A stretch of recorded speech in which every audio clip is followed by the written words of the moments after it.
Supercluster was an incredible experience because it was completely new. We hadn't done it before, and so it was creating something from scratch and creating a way to invest in technology in Canadian companies, BC companies, that hadn't been done before. And so starting it from scratch was like a startup. And I got to work with these incredible colleagues and meet incredible people and build this, this investment and see the incredible ingenuity that we have in BC and the incredible opportunities that are available to people. For what, you know, the crossover between the supercluster and then a startup food company, it doesn't really sound like it is a very linear decision. You know, I think when you're in the CPA profession, you get exposure to so many different types of businesses. So in the back of my mind, there was always a little bit of a niggle, like I want to try something myself. We had this problem that I was trying to make meals for my family that were all delicious, convenient, and healthy, that I couldn't find a solution for. And it was around COVID, and I think everybody felt a sense of more vulnerability and that life is short. And so I did think a lot about it, and I thought, you know, I'm not getting any younger, and if I want to do something, the time is probably now. So I took the leap.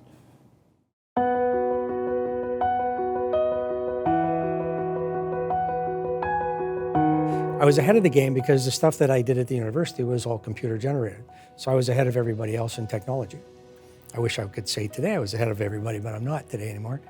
Anyway, with all the stuff that I learned, when I went back on my own, I searched for my solutions, and I found many of the solutions that larger firms deal with. The one thing that I was glaring in that was that other practitioners did not.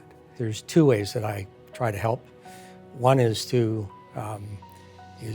impart the knowledge that I've learned, but the other is to get involved in PD and try to make PD as we have it practical to the small practitioner. I try very hard to put it in the PD that I do, which is all in practical terms. I do compilation courses, I do audit courses, I do review courses, and I do how to build a practice courses. And all of those I try to tailor it more toward the small practitioner, largely because they need it more than anybody else. And I'm not the only one. There are other CPAs, there are other FCPAs actually, to give back to our people to make them really good practitioners.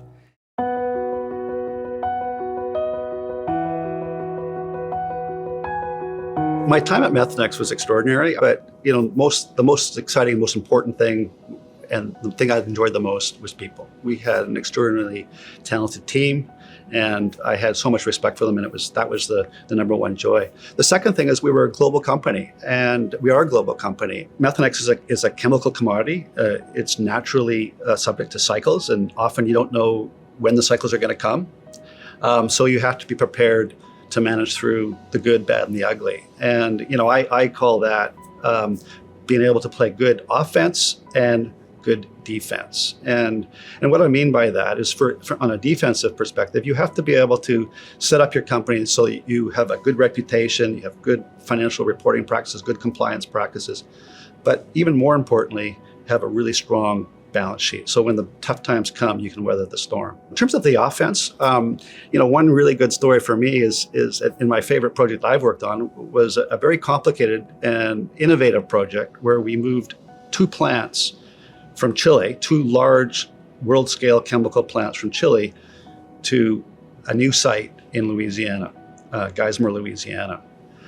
It was an extraordinarily complex project, and it meant it was involved dismantling a project, putting the plant on ships in little bits and pieces, and reassembling it in Geismar, Louisiana.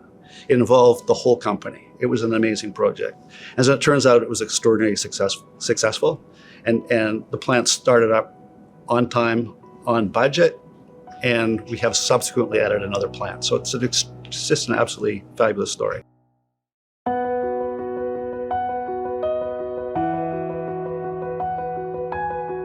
I think it's extremely important for CPAs who have this enormous skill set to give back to their community, whether it be in a charity, a not-for-profit, working in your chapter, and or even simply just preparing tax returns for seniors. it builds the leadership skills. So you're not just giving your time, you're getting so much more back. So I strongly encourage CPAs to get out there and volunteer in their community. It's in my DNA. I just feel that it's very important in order to do that. I also gain so much out of it. I'd just like to make a comment with respect to my year as chair when we had COVID and we had to very rapidly pivot to Zoom meetings and all of that.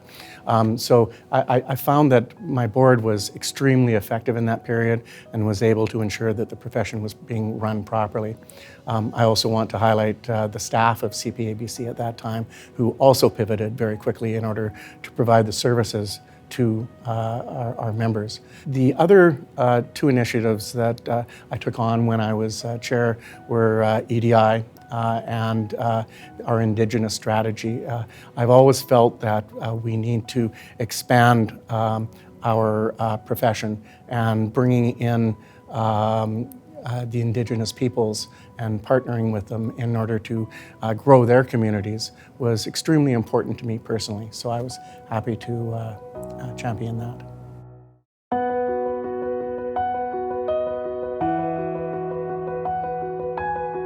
When our youngest child was newly born, she wasn't putting on weight as the doctor was hoping that she would do, and so she had to go to BC Children's Hospital for a number of tests. And one of the tests that they carried out was for the cystic fibrosis condition. And back then, my wife and I really hadn't much of an understanding of that condition. And of course, we researched it when we found out that our daughter had to go through the tests. And we were profoundly impacted by what we read. Fortunately, our daughter tested negatively for cystic fibrosis, but I was profoundly impacted by that whole experience. And so I reached out to the local Vancouver chapter of Cystic Fibrosis Canada, which is the fundraising organisation nationally that raises money for research into finding ultimately a cure for cystic fibrosis. And so the local chapter took me up on my offer of support, and I was a board member for many years and a fundraiser. I have been able to, to add both my professional expertise as a CPA, as well as my fundraising passion to that organisation. And so when I look back, that's been immensely rewarding for me to be able to be part of that success story and to be able to contribute so much to what is a relatively small charitable organisation, but a very important one, and one that's close to my heart.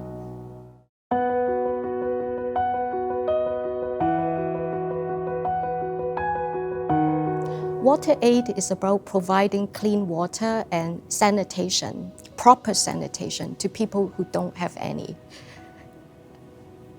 To me, it's a very important cause, because when I grew up, my dad told me stories way back when in Hong Kong, before I was born, that there was a period of water rationing, that my dad had to carry buckets of water in his younger day up 3 flights of stairs. So I've always thought that clean water near home is a basic human right. When I saw that within my company, HSBC, someone is organizing a grassroots initiative to trek 100K over 5 days. In the first one was in Sahara Desert in Morocco. When I came back, what I finally figured out is with 5 days trekking 100K in a group of 100 people that I've never met, with the common purpose of getting each other over to the finish line, to me, it ended up being a 5-day team building exercise. Of course, things were difficult, but what I learned about myself is that when things are difficult, I have to remember why I'm doing what I'm doing. That always helps. And the second thing is, when things are difficult, talk to other people, because the chances are other people may not be saying it, they're going through the same thing.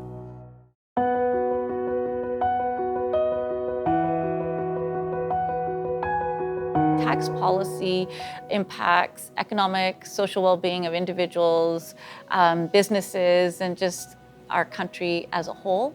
And so being able to play a role that has such a large impact gives me a sense of purpose, and I find it very fulfilling. I think when the government asks for me to be an expert witness and provide testimony or ask for tax insights, I do believe it allows us to be champions for change for Canadians. Provides me a platform to be a voice for Canadian businesses so that they can share the impact around tax policy, economic policy, and then also a really important piece of the advocacy work that I do is really wanting to advance change and improving the affordability for Canadians around education and housing.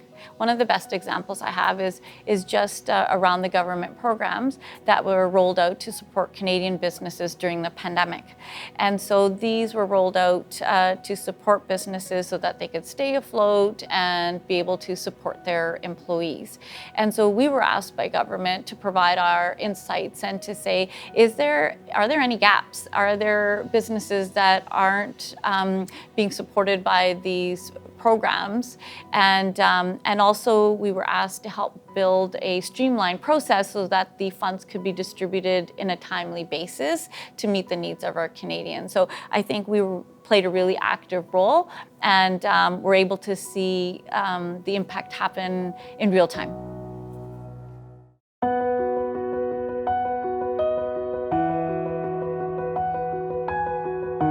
I think the key initiative that I'm most proud of with respect to teaching, and I've been doing that for almost 30 years, is when I moved to North Island College and began teaching there, we had a 2-year diploma, but we did not offer any of the 3rd or 4th year accounting courses that at that time all 3 designations needed. Before we were just the CPA as one. And so I was able to develop and begin teaching these upper level courses. So when I had a few of my students actually finish all the courses they needed and write their final exams for the CA program and come back to me and say thank you, it was their sincere thankfulness and gratitude for how I had helped them get there. And I like to take credit for their success, but by offering those courses and allowing them to do them in the classroom and sharing my knowledge so that they could succeed, and just about every accounting firm in the Comox Valley has at least one or more students, and even some of them are now partners, that began their education career at North Island College.